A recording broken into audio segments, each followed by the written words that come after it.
134페이지 그 밑에 지구 단위 계획구역의 의무적 지정 나오죠. 국장, 시도지사, 시장 문수는 다음에 어느 하나에 해당하는 지역은 지구 단위 계획구역으로 지정을 하여야 한답니다. 하여야 한다. 그래서 임의적 지정 대상을 외우는 게 아니라 요걸 외우셔야 됩니다. 요걸. 그래서 지정해야 되는 지역이 다음에 지역에서 시행되는 그 사업이 끝난 후, 그러니까 뭐 지정고시 후 이런 거 아니고 사업이 끝난 후 10년이 경과한 지역. 그래서 정비구역이나 택지개발지구. 그 다음에 체계적, 계획적 개발 또는 관리가 필요한 지역으로서 그 면적이 얼마 이상이죠? 30만 제곱미터 이상인 지역. 그래서 1번에 시가와 조정구역 또는 공원에서 해제되는 지역. 그 다음에 옆에 페이지 2번에 녹지지역에서 주거지역, 상업지역, 공업지역으로 변경되는 지역 중 면적이 30만 제곱미터 이상인 지역. 인데 1번에 그 단서 잠깐 보실까요? 이런 것들이 나오면 이제 조금 어려운 문제긴 합니다. 녹지지역으로 지정 또는 존치되거나, 그러니까 시가와 조정구역이나 공원에서 해제되는 지역인데 이 해제를 하면서 여기를 녹지지역으로 가만 놔두자라고 결정을 해놓은 거죠. 그래서 녹지지역으로 지정 또는 존치되거나 법 또는 다른 법령에 의해서 도시군 계획사업 등 개발 계획이 수립되지 않으냐는 경우는 제외한다라는 거죠. 이런 것들은 일단은 좀 나오면 어려운 건데 이런 것들은 제외되니까 지정을 해야 되는 지역이 아니라는 거죠. 공원이나 시가와 조정구역에서 해제되면서 녹지지역으로 존치하거나 아니면 여기를 녹지지역으로 지정을 한 겁니다. 그럼 여기는 녹지지역이니까 개발하는 곳이 아니니까 지구단위 계획구역으로 지정을 할 필요가 없다라는 거. 그 다음에 다른 법률에서 개발 계획을 수립했을 때에는 여기를 다른 법률에서 개발 계획이 수립되지 않았으니까 개발을 안 하겠다라는 말입니다. 여기는. 그러니까 지구단위 계획구역으로 지정할 필요가 없다라는 거. 그 다음 이런 지구단위 계획구역은 도시지역에만 지정할까요? 비도시지역에도 지정할까요? 비도시지역에도 지정합니다. 그래서 비도시지역에 지구단위 계획구역을 지정하기 위한 요건입니다. 비도시지역은 일단 지정할 수 있는 곳이 크게 세 군데. 첫 번째가 그 다음에 두 번째는 개발진흥지구입니다. 개발진흥지구. 그 다음에 세 번째가 기존의 용도지구를 폐지하고 이 용도지구에서의 행위제한 등을 지구단위 계획으로 대체하기 위한 지역.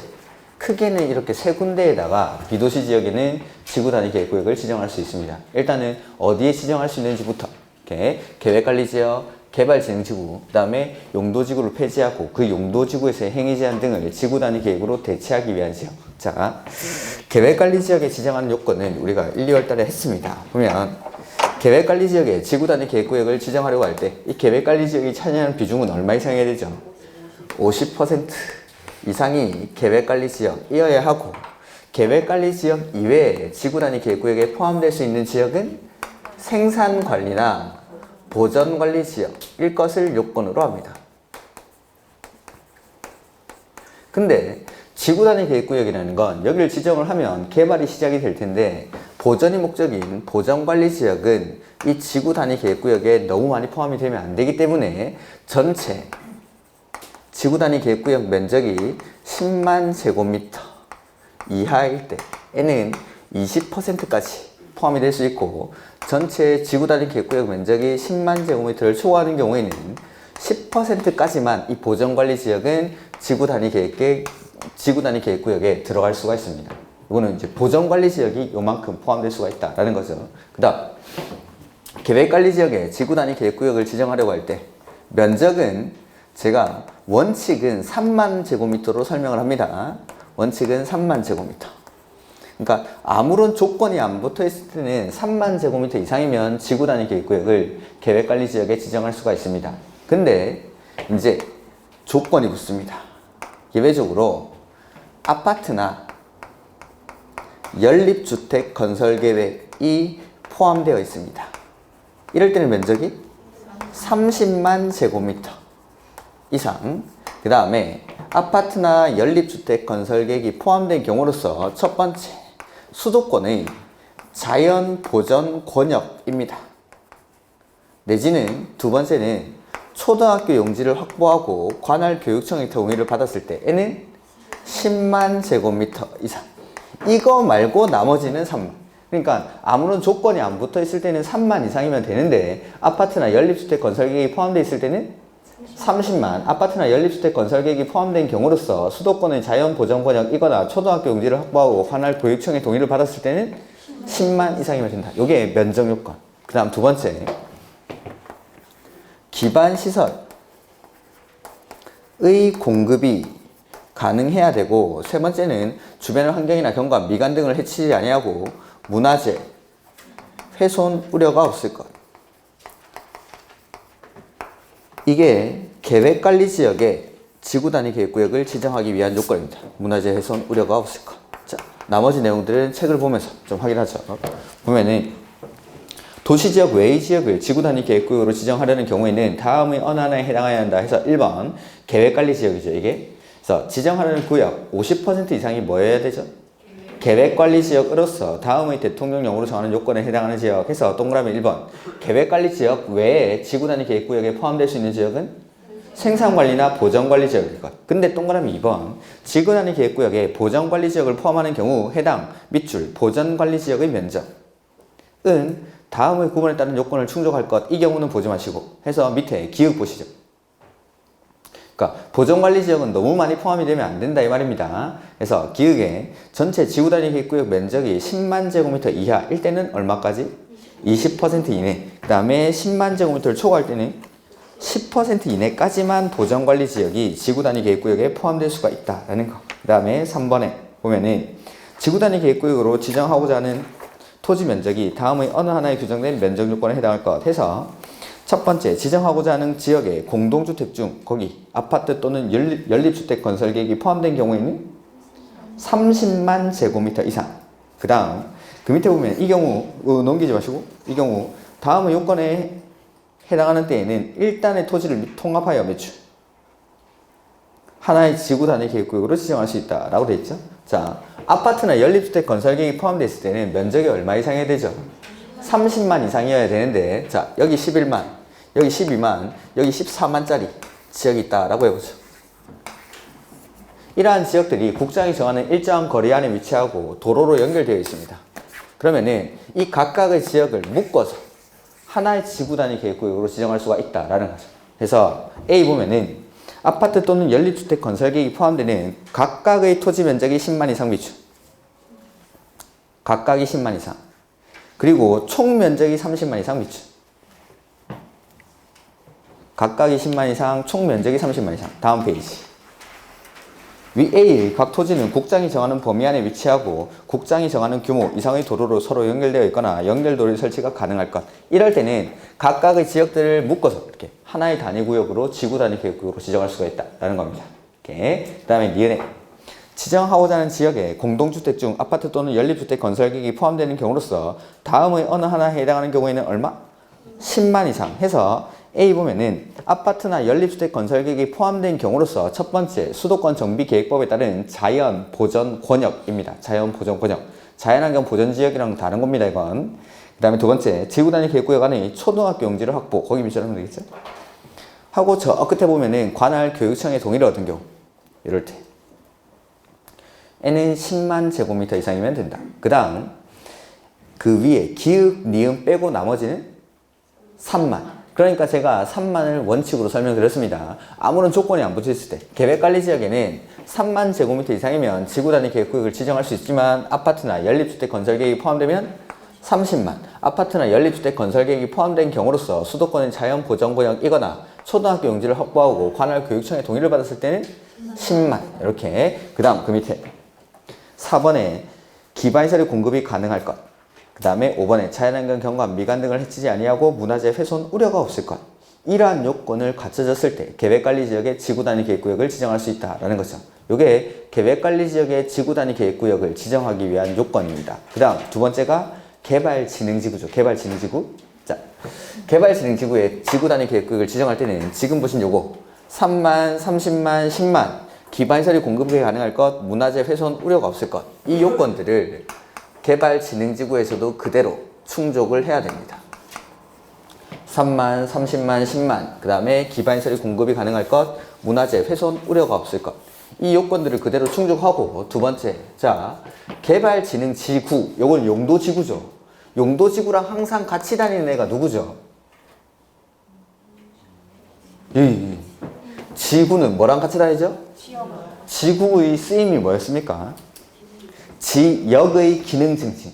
그러니까 지구는 지역의 기능 증진을 위해서 쓰이기 때문에 지구는 항상 지역이랑 같이 다닙니다. 그러니까 지구가 있다라는 건 뒤에 무슨 지역이 붙는다 이 말입니다. 무슨 지역이. 근데 일단은 지금 하고 있는 게 비도시 지역에 지정하는 경우로 하고 있죠. 그래서 여기 절대 들어가면 안 되는 게 주, 상, 공, 녹 얘네는 들어가면 안 됩니다. 이렇게. 그래서 개발진흥지구를 세분을 해보죠. 어떻게 세분되죠? 제가 하죠. 주거, 산업유통, 관광휴양, 복합, 특정, 개발진흥지구 이렇게 세분이 됩니다. 개발진흥지구는 주거, 산업유통, 관광휴양, 복합, 특정 해서 주거는 계획관리지역 에 지정이 되어 있을 때 지구단위 계획구역으로 지정할 수 있습니다. 그 다음에 산업유통은 계획관리, 생산관리, 농림. 그 다음에 관광휴양은 시골에서 온천 토지면 다 됩니다. 도시 외. 그 다음에 자, 복합개발진흥지구라는 건 위에 있는 세 가지 주거, 산업유통, 관광휴양 중에서 둘 이상을 결합해서 개발하는 곳이 복합개발진흥지구. 그래서 이 복합개발진흥지구에는 주거 기능이 포함되어 있을 수도 있고 주거 기능이 빠져 있을 수도 있습니다. 주거 기능이 포함되어 있을 때는 주거를 따라갑니다. 근데 주거 기능이 빠져 있을 때는 산업유통을 따라가는 거죠. 이렇게. 그 다음에 특정은 계획관리 지역에 지정이 되어 있을 때 지구단위 계획구역으로 지정할 수 있다 라는 거. 이걸 어떻게 하냐면 주거지역에 지정된 주거개발진흥지구는 지구단위 계획구역으로 지정할 수 있다. 맞습니까? 틀렸습니까? 틀렸죠. 주상공로 그냥 나오면 안 됩니다. 주거지역에 지정된 주거개발진흥지구는 지구단위 계획구역으로 지정할 수 있다. 주거? 응? 아니고 비도시 지역이니까 주상공록 안 내죠. 그 다음에 공업지역에 지정된 산업유통개발진흥지구는 지구단위 계획구역으로 지정할 수 있다. 이런 식으로. 안 됩니다. 주상공록 빼고 나머지 이런 데다가. 그 다음 계획관리지역은 일단 다 됩니다. 계획관리지역. 자, 주거 계획관리 됩니까? 산업유통 계획관리 됩니까? 관광휴양 도시 외니까 계획관리 됩니까? 되죠. 도시 외가 어디죠? 관리, 농림, 도시, 용도지역을 크게 네 가지로 구분하면 도, 관, 농, 자니까 도시 빼고 나머지 관리, 농림, 자연환경 보존지역. 그러니까 관리지역이니까 되죠. 그 다음에 복합은 주거 따라가도 계획관리 되고 산업유통 따라가도 계획관리 되고 특정은 계획관리. 그래서 계획관리는 일단 다 됩니다. 그 다음 산업유통이 이 세 가지죠. 계획관리, 생산관리, 농림. 이 산업을 그냥 1차 산업이라고 생각하죠. 그럼 농사짓니까 농림. 그 다음에 농림지역이랑 비슷하게 토지를 활용하는데 용도지역과의 관계 등을 고려할 때 너마저 농림지역이 되면 안 되겠다. 이런 애가 생산관리죠. 그러니까 농림이랑 비슷하게 쓰는 생산관리. 그 다음에 계획관리는 다 되고. 이렇게. 그 다음에 관광휴양은 따로 도시 외에 다 됩니다. 이렇게. 각각의 개발진흥지구마다 이렇게 지정될 수 있는 용도지역이 좀 다르다는 거. 그래서 노트에 아마 이렇게 써놨겠죠, 제가? 그렇지. 그래서 보면은 1번은 이거 면적, 기반시설 공급이 가능할 것, 문화재 훼손 우려가 없을 것. 이걸 그대로 충족해야 된다라는 거고 밑에 보면 3개로 나눴죠. 이거는 계획관리 지역에 지정할 수 있는 것 따로, 그 다음에 계획관리, 생산관리, 농림에 지정할 수 있는 것 따로, 도시외에 지정할 수 있는 것 따로 이렇게 해놓은 건데 우리 책에는 제가 노트에는 이렇게 써놨죠. 이렇게 편하신 걸로 기억하시면 됩니다. 물론 이게 더 편하겠죠, 당연히. 오늘은 주거는 계획관리, 산업유통은 계획관리, 생산관리, 농림, 그 다음에 관광휴양은 도시 외에다가, 도시 외에. 복합은 주거 따라가면, 주거가 포함되어 있을 때는 계획관리, 주거가 빠졌을 때는 계획관리, 생산관리, 농림, 그 다음에 특정은 계획관리 지역. 각각 이런 데다가 지정을 할 수가 있습니다. 이렇게. 그 다음에 세 번째가 요거. 기존의 용도지구를 폐지하고 그 용도지구에서의 행위제한 등을 지구단위 계획으로 대체하기 위한 지역. 이러한 것도 지구단위 계획으로 지정할 수가 있다라는 거죠. 이렇게 요까지가 지정에 관한 부분, 지정. 이러한 곳을 토지 이용을 합리화하기 위해서 지구단위 계획구역으로 지정을 한다라는 거죠. 이렇게. 자, 그 다음에 이렇게 지정이 되고 나면 이 지정된 지구단위 계획구역을 어떻게 개발할지에 대한 내용, 지구 단위 계획을 수립해야 됩니다. 지구 단위 계획을. 그게 이제 137페이지. 해서 보면은 지구 단위 계획의 지정 목적을 이루기 위해서 지구 단위 계획에는 다음의 사항 중 2와 4의 사항을 포함, 거기 밑줄 알아보죠 2와 4의 사항을 포함. 한 둘 이상의 사항이 포함되어야 된다. 그러니까 2랑 4는 지구 단위 계획에 반드시 들어가야 되는 내용입니다. 반드시. 다만 1의 2, 그건 지구 단위 계획으로 대체하기 위한 용도지구입니다. 기존의 용도지구에서의 행위 제한 등을 대체하기 위한 내용. 이러한 것들일 때는 그러하지 않았다라는 걸로. 자, 꼭 들어야 되는 게 뭐라고 했죠, 이거? 용기. 그래서 기반시설의 배치와 규모, 그거 기. 그 다음에 건축물의 용도 제한, 건폐율, 용적률, 건축물 높이, 채관도, 제한도, 그거 그냥 앞에 용. 그래서 용기가 필요하다라고 했죠. 지구 단위 계획 수립할 때는. 그리고 나머지 내용도 기억을 하셔야 됩니다. 이제 이건 좀 지워보고. 이렇게 지정된 지역에서 이제 지구 단위 계획을 수립하는데 내용은 크게 한 8가지 정도 됩니다. 8가지. 자, 첫 번째는 용도 지역이나 용도 지구를 대통령령이 정하는 범위 안에서 세분하거나 변경하는 게 가능합니다. 지구 단위 계획으로. 자, 여기 지구 단위 계획을 지구 단위 계획구역이 지정이 되면은 개발을 할 겁니다.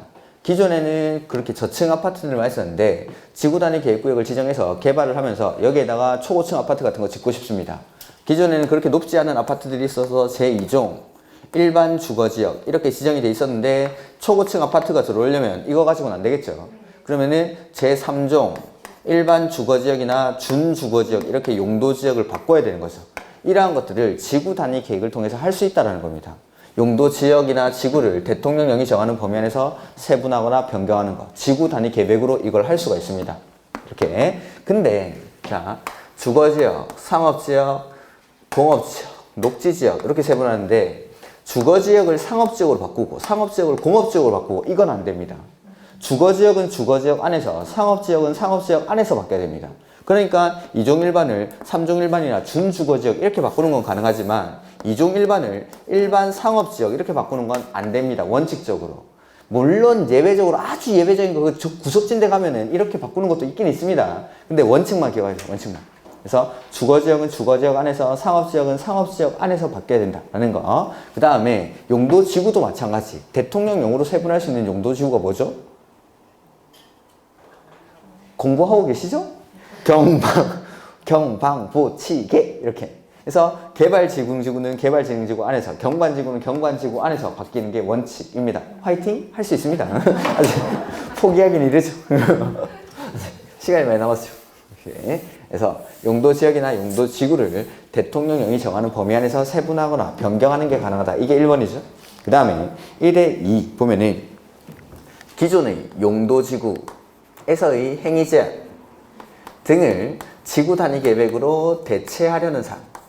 이러한 것들이 지구 단위 계획에 포함될 수 있고, 세 번째가 기반시설의 배치와 규모. 기반시설의 배치와 규모. 그 다음에 네 번째는 도로로 둘러싸인 일단의 지역, 구역. 그걸 가로구역이라고 합니다. 그러니까 길, 가, 길로, 길, 가, 길로, 길, 가, 길로, 가로로 둘러싸인 일단의 지역. 여기. 가로구역. 가로구역이라든지 계획적인 개발, 정비가 필요한 일단의 토지 규모와 조성 계획 이런 것들. 가로구역.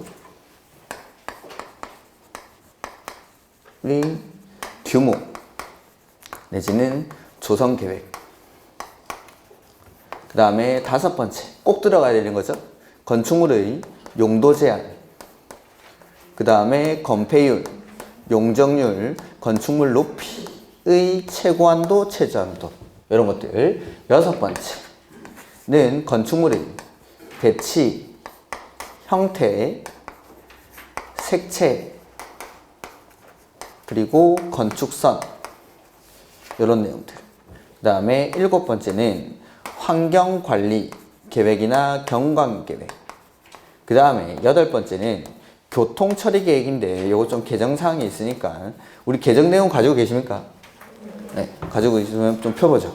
교통처리계획. 이러한 내용들이 지구 단위 계획의 내용입니다. 그래서 그 개정사항의 6번 지구 단위 계획의 내용의 변경이라고 되어 있죠. 거기 교통처리계획 앞에다가 보행 안전 등을 고려한 이 말만 좀 넣어주면 됩니다. 보행 안전 등을 고려한 교통처리계획. 이렇게.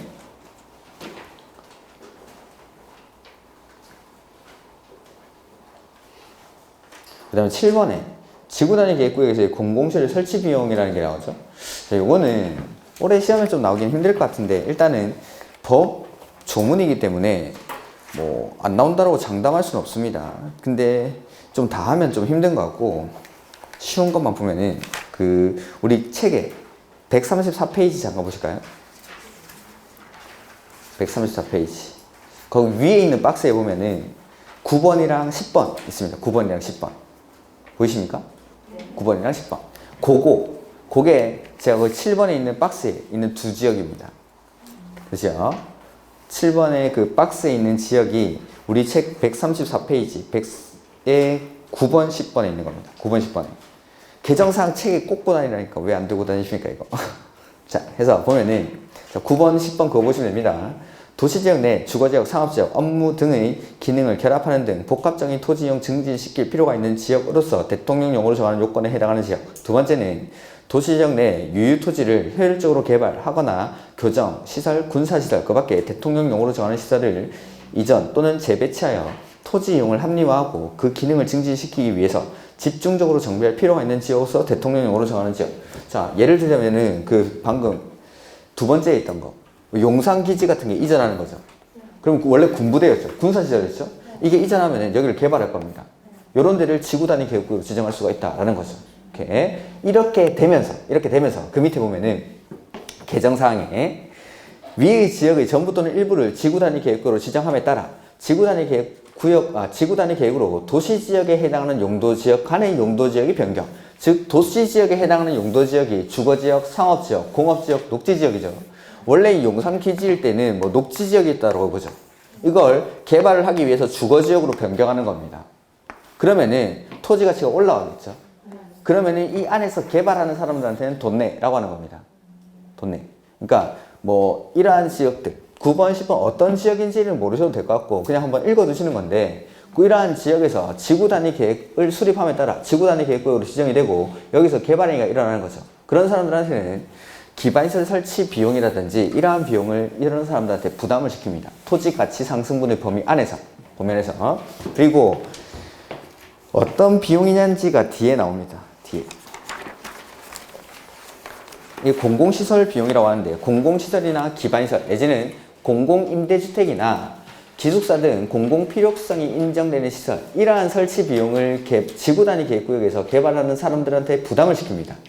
이렇게 공공시설이나 기반시설 내지는 공공임대주택 내지는 기숙사 등 공공필요성이 인정되는 시설들 책에 안 나옵니다. 이런 건 1월달에 개정이 된 거라서 책에는 없습니다.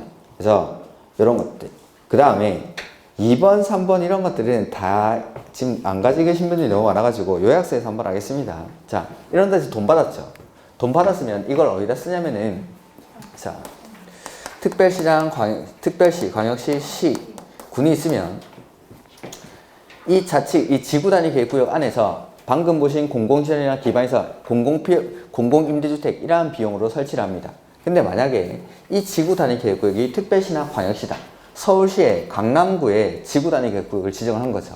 근데 이 강남구에는 이 기반시설들, 공공시설이 차고 넘치는 지역입니다. 그럴 때는 특별시에 있는 다른 지구 단위 계획구역에다가 돈을 주면서 여기서 낸 걸로 가름할 수가 있습니다. 이렇게. 그러니까 강남구에 기반시설이 차고 넘치니까 도봉구나 은평구 이런 데다 돈을 주는 거죠. 이렇게. 근데 그렇게 준다 하더라도 이 지역에다가 일정 비율만큼은 반드시 남겨둡니다. 일정 비율을. 이 쓴 비용, 이 남겨둔 비용이라든지 여기 준 비용 이런 것들을 어디 쓰냐면은 도시군 계획시설로 결정이 되고 나서 10년이 경과할 때까지 사업이 시행되지 않고 있는 이런 시설들을 설치하는데 우선적으로 사용합니다.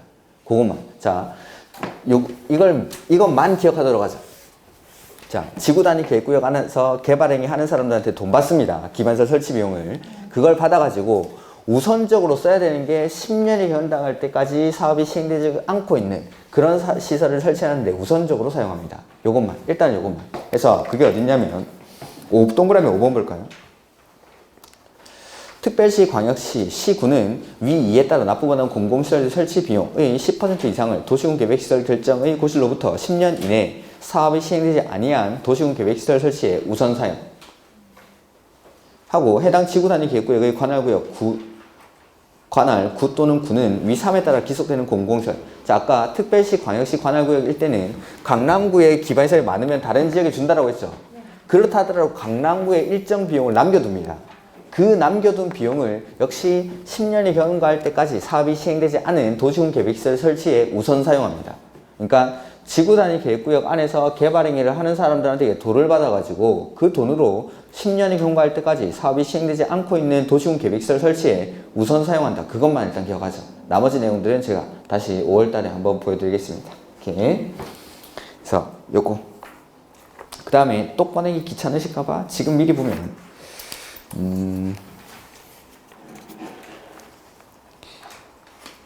이거 어디 갔지? 142페이지. 거기 5절에 보면은 지구단위 계획구역에서의 건축 등이라는 게 나오죠? 거기 개정사항의 8번. 지구단위 계획구역에서의 건축물 뒤에다가 그 가로를 추가하시면 됩니다. 일정 기간 내에 철거하는 가설 건축물은 제외. 그 말을 넣어주면. 일정 기간 내에 철거가 예상되는 가설 건축물은 제외. 요 말만 추가를 하시면 됩니다. 이거 가지고 다니셔야 됩니다. 물론 이제 오늘 국회법 끝나니까 앞으로는 가지고 올 일이 없겠죠.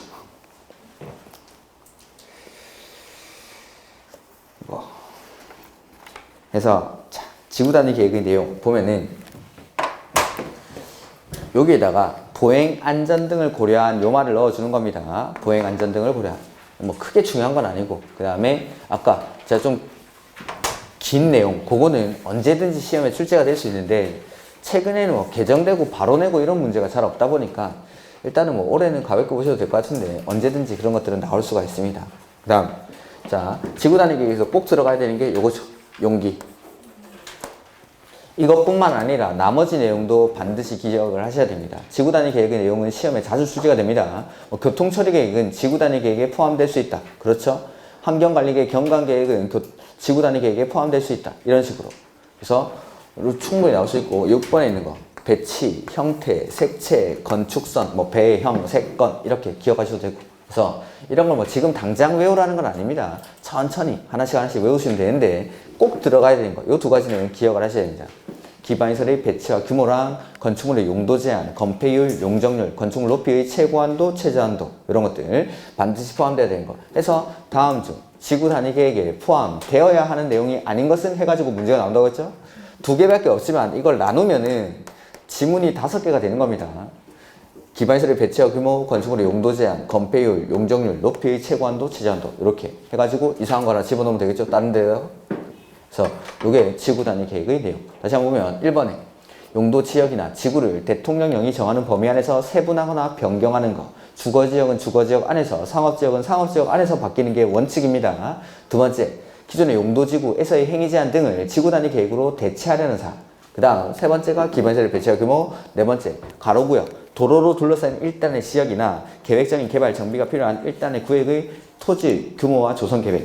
이렇게. 그 다음에 다섯 번째가 건축물의 용도 제한, 건폐율, 용적률, 건축물 높이의 최고한도, 최저한도. 그 다음 여섯 번째가 건축물의 배치, 형태, 색채, 건축선. 그 다음에 환경관리계획, 경관계획. 그 다음에 교통처리계획. 이러한 것들이 지구단위 계획의 내용입니다. 이렇게 자 지정을 하고 그 다음에 계획 수립했죠. 그러면 이제 행위 제한하는 겁니다. 규제를 하는 거죠.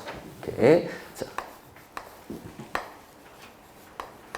행위 제한을 하는데 지구단위 계획구역에서는 행위 제한을 강화할까요? 완화할까요? 강화도 하고 완화도 합니다. 강화도 하고 완화도. 제가 특별히 규제를 하는 거라고 했죠. 엄청난 규제를 가합니다. 여기 보시면은 여기 써져 있는 것만 봐도 건축물의 배치, 형태, 용도 제한하죠. 건폐율, 용적률 제한하고 형태도 제한하고 색채도 제한하고 건축선도 제한하고 막 다 제한합니다. 엄청나게 제한을 해야 그러니까 다른 지역보다 좀 특별한 규제를 해야 다른 지역보다는 좀 정리된 모습이 되는 거죠. 네 맘대로 해봐 하면은 진짜 지 맘대로 하겠죠. 그러면서 건물들이 정리도 안 되고 자기 마음대로 막 건물들이 지어져 있는 겁니다. 근데 이렇게 많은 규제들을 하다 보니까 다른 지역보다는 조금 깔끔한 지역으로 바뀌는 거죠. 깔끔한 지역으로 해서 규제를 하고 완화도 하는데 규제하는 게 3,645가지고 완화되는 게 9개 있습니다. 어떤 거 공부하시겠습니까?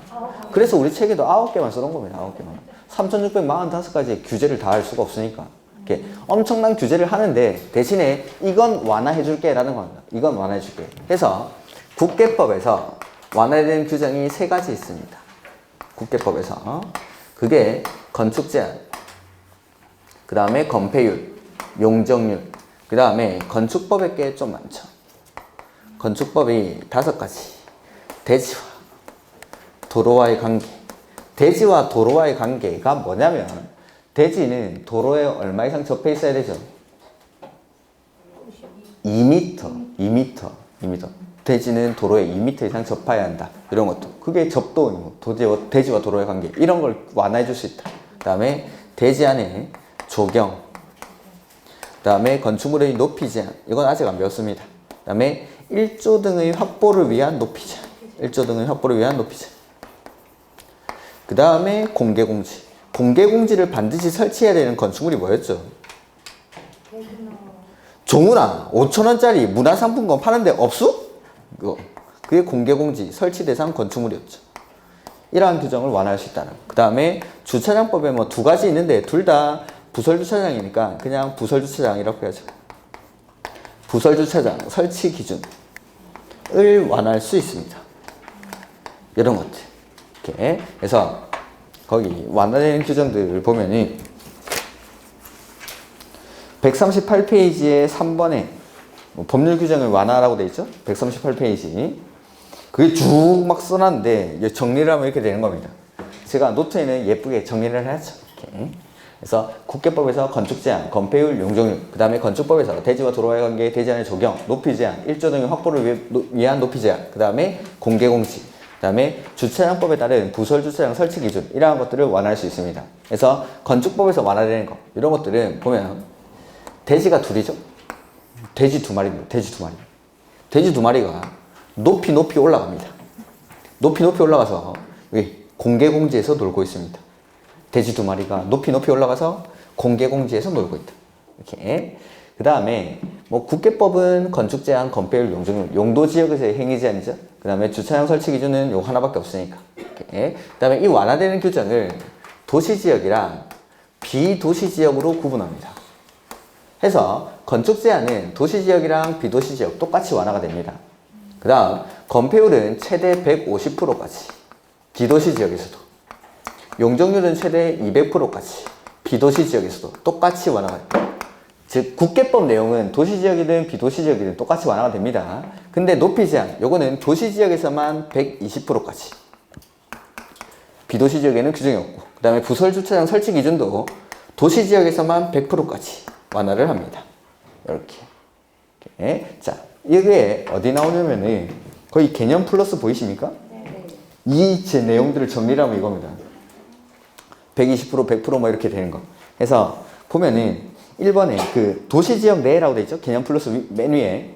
이건 도시지역에서 이렇게 완화를 하겠다라는 거고, 저 뒤에 가면은 141페이지 개념 플러스 보면은 도시지역 외라고 돼 있죠? 거기는 내용이 간단하죠. 지구단위, 이거부터 보면은 지구단위 계획구역에서는 건폐율은 얼마까지? 150%, 용적률은 200%까지 완화할 수 있고, 이번에 건축 두 번째 줄 보면은 지구단위 계획구역에서는 건축물의 용도, 종류 및 규모, 이게 건축 제한이라고 했죠. 건축물의 용도, 종류 및 규모, 이게 건축 제한, 완화할 수 있다라는 거. 다만 이게 시험에 나온 적이 있는데, 다만 개발진행지구 밑줄 하시고, 지정된 지구단위 계획구역에 대해서는 건축 제한을 완화하더라도 아파트나 연립주택은 허용되지 않는다 밑줄.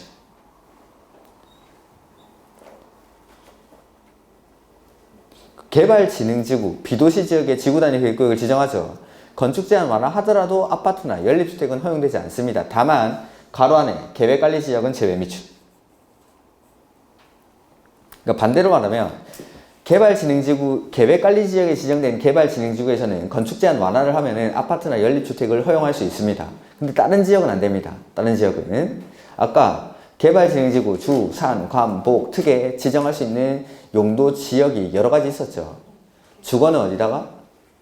계획관리지역.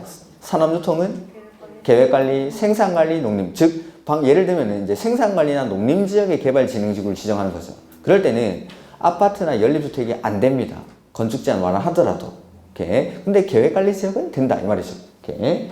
그래서 이게 이제 비도시 지역이고, 위에 141페이지 바로 위에 거기 10번에 도시지역에서도 건폐율은 얼마까지?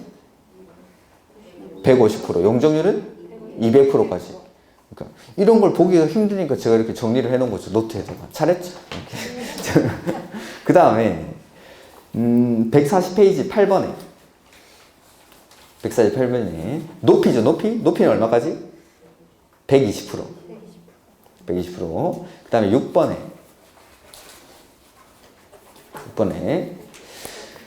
주차장 설치 기준은 얼마까지?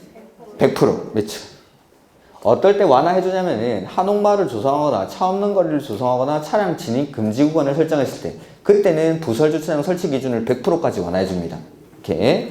그 다음 5번은 이제 건축 제한을 완화한다 이 말이죠. 두 번째 줄에 건축물의 가로 띄워놓고 용도, 종류 및 규모 등을 범위 안에서 이를 완화하여 적용할 수 있다. 건축 제한을 완화할 수 있다라는 거. 그 다음 다시 앞으로 넘어오시죠. 이거 말고 제가 안 읽은 거는 굳이 안 보셔도 됩니다.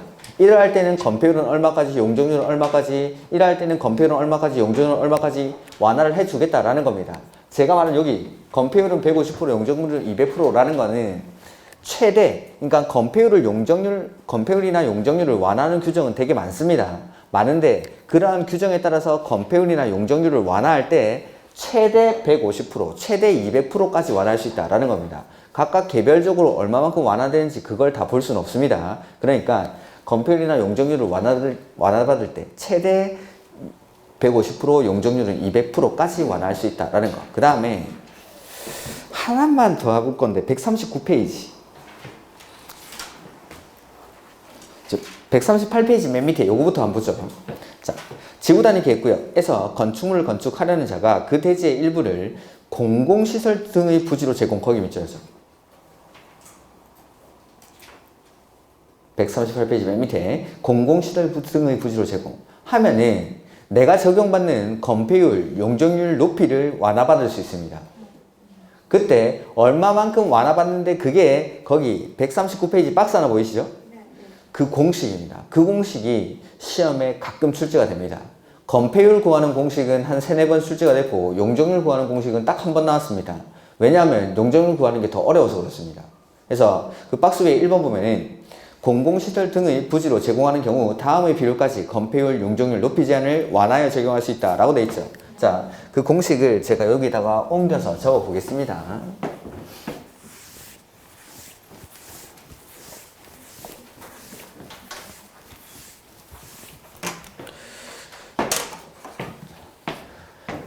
지구단위 계획구역에서 내가 공공시설 부지를 제공했을 때 완화받게 되는 건폐율은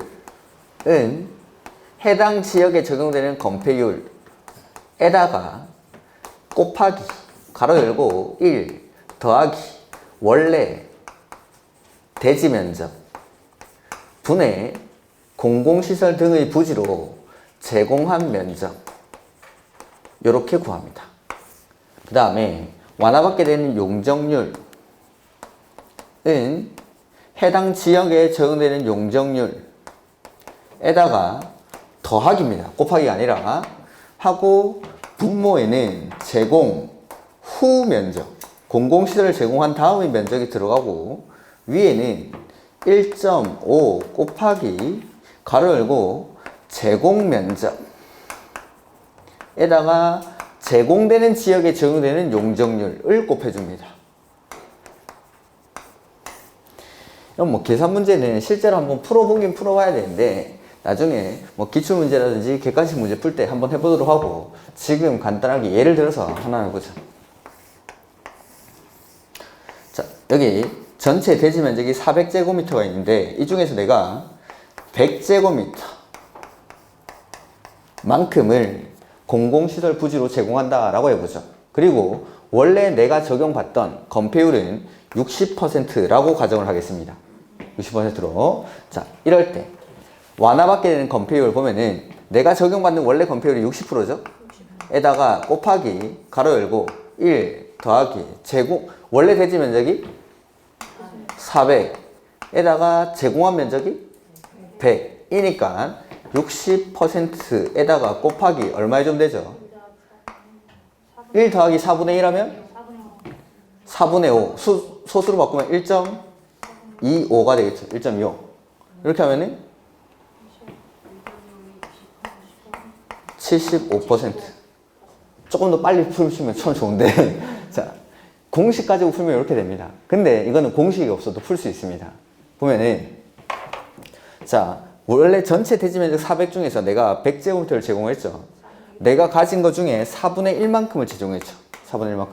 요 4분의 1 요만큼을 제공한 겁니다. 그러니까 원래 내가 적용받는 건폐율이 60%인데 1을 곱해주면 100% 완화받는 게 아니죠. 1에다가 제공한 만큼 4분의 1만큼을 완화받는 겁니다. 4분의 1만큼. 60%의 4분의 1만큼을 완화받는 거죠. 내가 가진 토지 중에 4분의 1만큼을 제공을 했으니까 적용받던 60%의 4분의 1이면 얼마죠? 60의 4분의 1이면? 그럼 15%만큼 더해주는 겁니다. 그러면 75. 쉽죠? 자, 바꿔보죠. 원래 500이었는데 내가 그러면 100제곱미터를 제공했죠. 그럼 5분의 1을 제공했죠? 60의 5분의 1은? 12. 그러면 내가 적용받게 되는 건폐율은? 72. 이렇게 구하는 겁니다. 공식이 없어도 이건 풀 수 있습니다. 제공한 만큼. 4분의 1을 제공하면은 적용받던 건폐율의 4분의 1만큼. 5분의 1을 제공하면 5분의 1만큼 완화받는. 공식이 그 말입니다. 공식이. 공식 자체가 아예 그 말입니다. 그러니까 짧게 계산해 보면은 1을 곱해주면 100%일 텐데 내가 제공한 만큼을 완화를 해주겠다라는 뜻입니다. 그러니까 요거는 그냥 쉽게 풀 수가 있습니다. 제공한 만큼 4분의 1을 제공하면은 건폐율을 4분의 1만큼을 완화해주고 5분의 1만큼을 제공하면 5분의 1만큼을 완화를 해주는 겁니다. 이렇게 제공한 만큼 요거는 할 수 있겠죠. 요거는 자, 근데 용적률은 내가 계산 문제 자신 없다 하면은 안 푸는 게 낫습니다. 왜 안 푸는 게 낫는지는 실제로 한번 풀어보면 아십니다. 자, 여기 용적률을 200%라고 해보죠.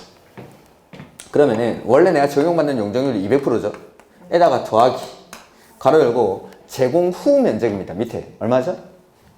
300제곱미터에다가 위에다가 1.5 곱하기 가로 열고 제공 면적이 100에다가 자, 제공되는 부지에도 적용되는 용적률을 200%로 하죠. 그러면은 100 곱하기 200%를 해줘야겠죠. 자, 100 곱하기 200% 하면 100 곱하기 200% 하면 100 곱하기 200% 하면 200. 혹시 2만 이런 거 생각하신 분들 빠르게 포기하시는 게 좋습니다. 퍼센트를 100제곱미터에 곱해주면은 200%가 2배죠, 2배. 그러니까 이건 200이라고 해요, 200. 2만 뭐 2천 이런 거 생각했다. 그냥 빠르게 포기하는 겁니다. 200제곱미터. 그 다음에 1.5를 곱해주죠. 그럼 얼마입니까? 200에다가 1.5 곱하면 300제곱미터. 포기하시는 분들이 속출하고 있는데. 그럼 300분의 300이면 숫자가 뭐죠? 1. 그러면 200% 더하기 1은? 201%. 바로 포기하십시오. 이건 300%. 1을 다시 퍼센트로 바꿔야죠. 퍼센트를 바꿔줘야 되니까 100%를 더해줘야죠. 그러니까 이게 맨정신에 풀어도 헷갈린데 시험장에서 멍한 상태에서 퍼센트를 숫자로 바꾸고 숫자를 퍼센트로 바꾸다 보면은 실수하기가 되게 쉬운 겁니다. 뭐 공식을 외워놓으면 못 푸는 문제는 아닙니다. 못 푸는 문제는 아닌데 시험장에서 이걸 퍼센트를 숫자로 바꾸고 숫자를 퍼센트로 바꾸고 하다 보면은 헷갈릴 수 있으니까 제가 계산 문제에 약하신 분들은 그냥 깔끔하게 버리라는 겁니다. 이런 것들은.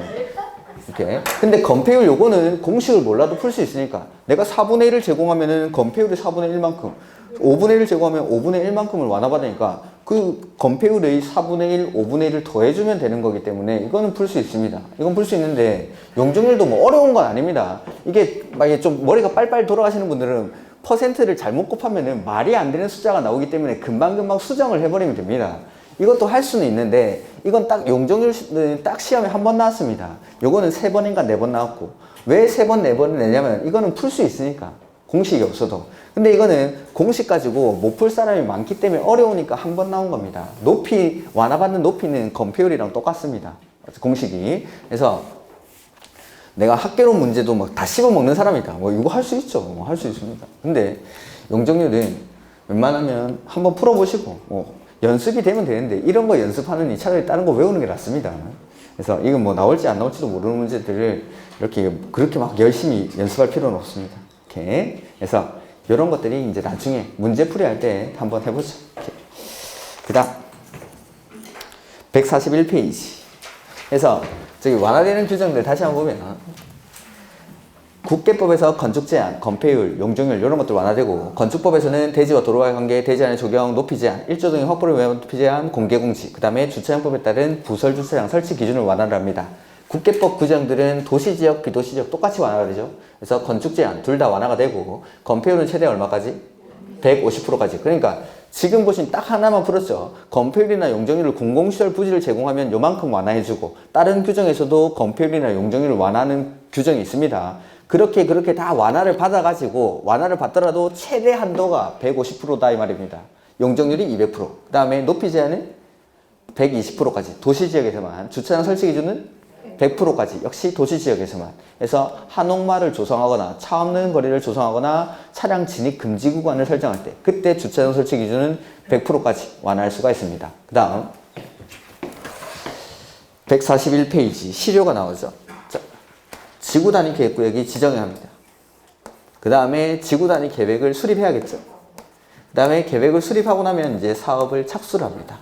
이때 이러한 절차들이 일정 기간 안에 이루어지지 않으면 관리계획 결정 효력을 상실시킵니다. 자, 지구 단위 계획구역 지정되고 나서 계획은 얼마 안에 만들죠?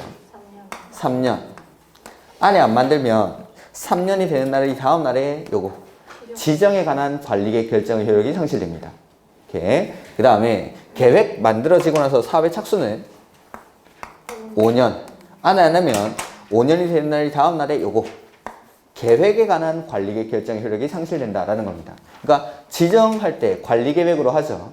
계획을 수립할 때도 관리계획으로 하죠. 그러니까 지정에 관한 관리계획 결정 고시로부터 계획에 관한 관리계획 결정 고시가 3년 안에 이루어지지 않으면 그 3년이 되는 날이 다음 날에 지정된 관리계획 결정 효력을 상실시키겠다라는 겁니다. 그 다음 계획에 관한 관리계획 결정 고시로부터 5년 내에 사업에 착수가 없으면 5년이 되는 날이 다음 날에 이거 계획에 관한 관리계획 결정 효력이 상실된다라는 거. 다음 이 계획은 주민이 입안 제한한 것에 한해서만 5년 내에 사업에 착수 안 하면 계획에 관한 관리계획 결정 효력이 상실된다. 그래서 1번 지구 단위 계획구역 지정의 실효죠. 지정 요거 지정이 실효되는 건 얼마 안에 계획 안 만들면? 3년. 그래서 3년이 되는 날의 다음 날에 지정에 관한 관리계획 결정은 효력을 걸린다. 그래서 지정되고 나서 계획은 3년 안에. 다만 이런 건 됐습니다. 다음 페이지. 지구 단위 계획 수립의 실효라고 되어 있죠? 그러니까 이건 계획 만들어진 이 계획에 관한 관리계획 결정 효력이 상실된다라는 거죠. 그래서 이거는 지구 단위 계획에 관한 관리계획 결정 고시로부터 5년 이내에 사업에 착수하지 아니하면 5년이 되는 날이 다음 날에 계획에 관한 관리계획 결정 효력을 잃는다. 근데 첫 번째 줄 보면은 주민이 입안 제한한 것에 한해서만. 그다음에 뭐 실효가 되면 이제 고시를 해서 알려주라는 거고, 그 밑에 아까 5번을 읽었죠. 자, 지구 단위 계획구역에서는 행위 제한을 지구 단위 계획으로 하기 때문에 지구 단위 계획구역에서 건물을 건축하거나 대수선하거나 용도 변경할 때는 계획에 맞게끔. 다만 아까 일정 기간 내에 철거가 예상되는 가설 건축물은 제외한다라는 걸 추가한 겁니다. 이렇게 일정 기간 내에 철거가 예상되는 가설 건축물은 빼고 나머지 건물을 건축할 때는 계획에 맞춰서 계획에 맞춰서 이렇게. 여기까지가 지구 단위 계획입니다. 지구 단위 계획. 그다음에 여기 보면 이제 지구 단위 계획 했고, 그래서 관리 계획으로 구체화되는 내용들을 다 했죠. 여기까지가 국토를 계획으로 규제하는 계획 규제. 그 다음에 이제 이용 규제죠. 이용 규제. 이제 이용하는 행위를 규제를 합니다. 그걸 이제 개발행위 허가라고 부르죠.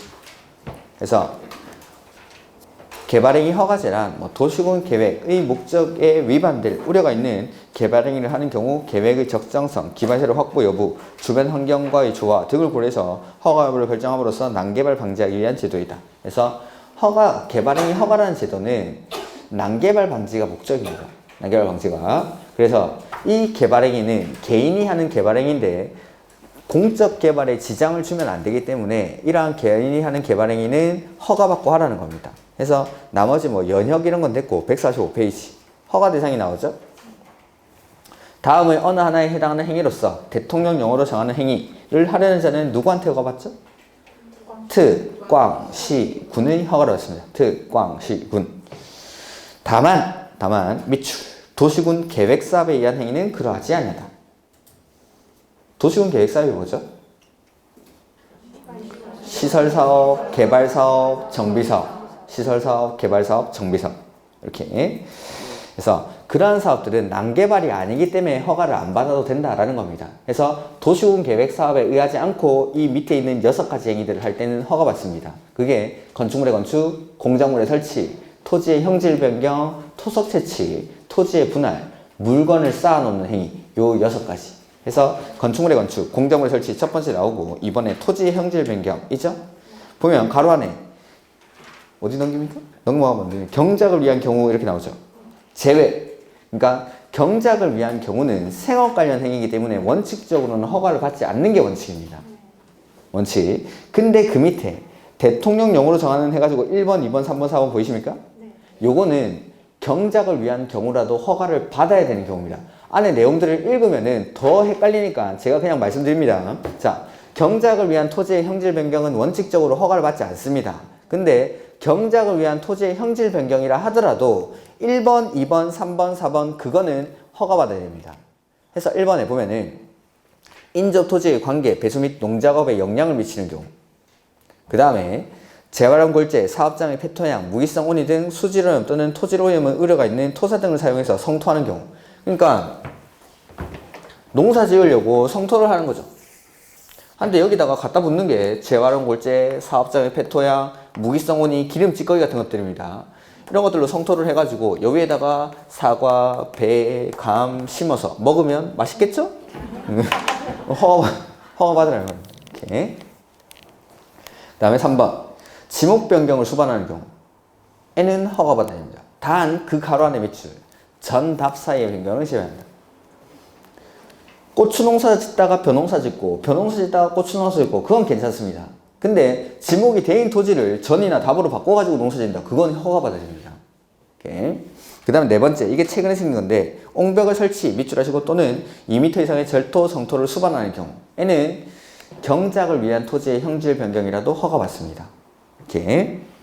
그 다음에 토석 채취, 토지의 분할 이라고 되어 있죠. 토석의 채취는 그냥 한번 읽어보시면 되고 토지의 분할, 건축물이 있는 대지의 분할은 제외한다 라고 되어 있죠. 이거 왜 제외하죠? 건축법에서 규정을 하니까. 건축법이 있는 대지는 이게 몇 페이지, 혹시 페이지 적어 놓으신 분 계십니까? 602페이지입니까? 네. 602페이지.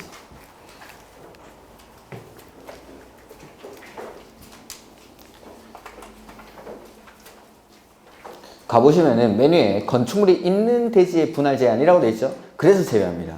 건축물이 있는 대지는 건축법에서 이렇게 규제를 하고 있으니까. 그래서 건축물이 있는 대지는 거기 표에 그 박스에 주거지역 60, 상업공업 150, 녹지 200, 기타 60 미만으로 분할이 안 됩니다. 분할이 안 되는데 여기 앞에 보시면은 이거는 허가 대상이라고 되어 있죠. 분할이 안 되는 게 아니라 분할이 되긴 되는데 할 때 허가 받고 해야 됩니다. 그 허가 받아야 되는 규모가 그 니은에 토지의 분할 니은에 보면은 건축법 57조 1항이죠. 그게 바로 주거지역 60, 상업공업 150, 녹지 200, 기타 60입니다. 그러니까 건축물이 있는 대지는 그거보다 작게 분할할 수 없지만 건축물이 있는 대지는 분할은 할 수 있습니다. 대신에 허가받고 해야 됩니다. 토지를 잘게 쪼개면 효용 가치가 떨어지면서 난개발을 유발할 수 있기 때문에 이렇게. 그래서 토지를 작게 분할하는 것, 그러한 것들이 허가 대상인데 기준은 주거지역 60, 상업공업 150, 녹지 200, 기타 60 미만으로 분할하는 게 건축물이 있는 대지는 안 되고 건축물이 없는 대지는 허가받고 해라 이런 말이죠. 이렇게. 그 다음 페이지. 나머지는 그냥 보지 마십시오. 6번에 물건을 쌓아놓는 행위가 나오죠.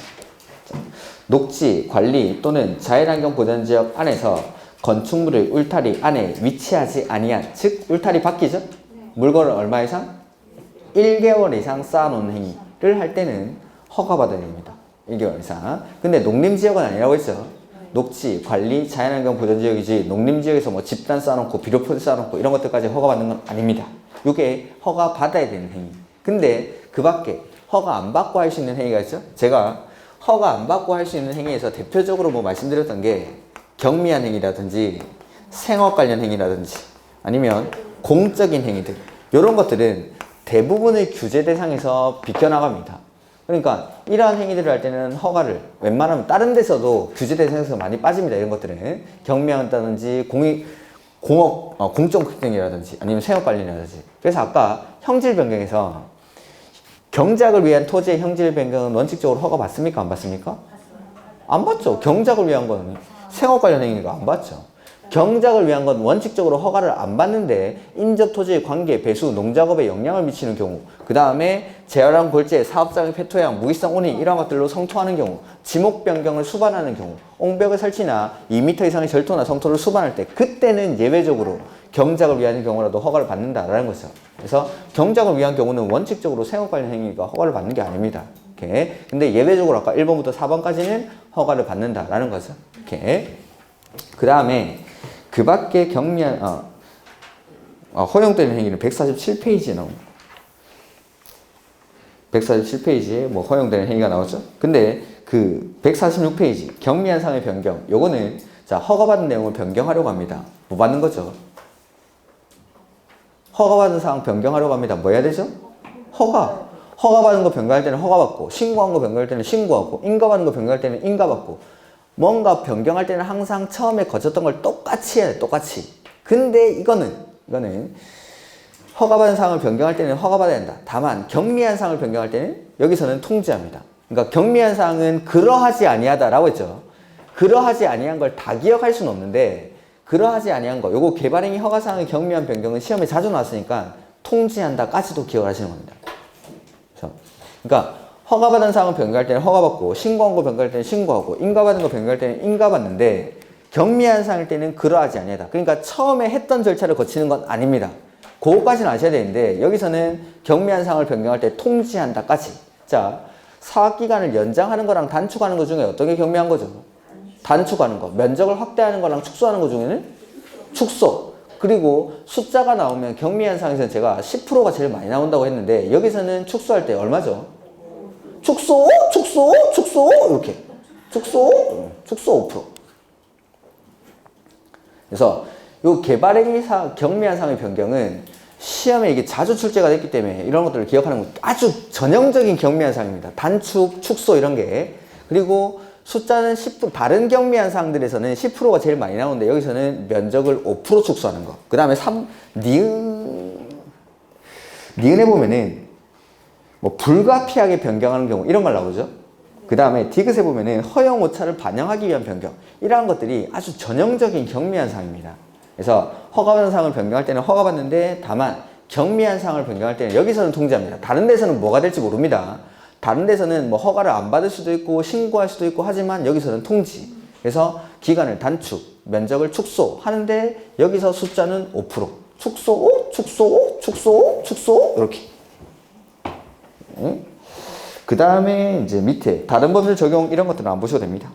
그 다음에 허용되는 행위, 방금 말씀드렸다시피 경미한 거, 생활 관련인 거, 공적인 거죠. 요 기준을 가지고 쭉 읽어보는 겁니다. 읽어보는 건데 조금 쉬었다가 보도록 하죠. 이건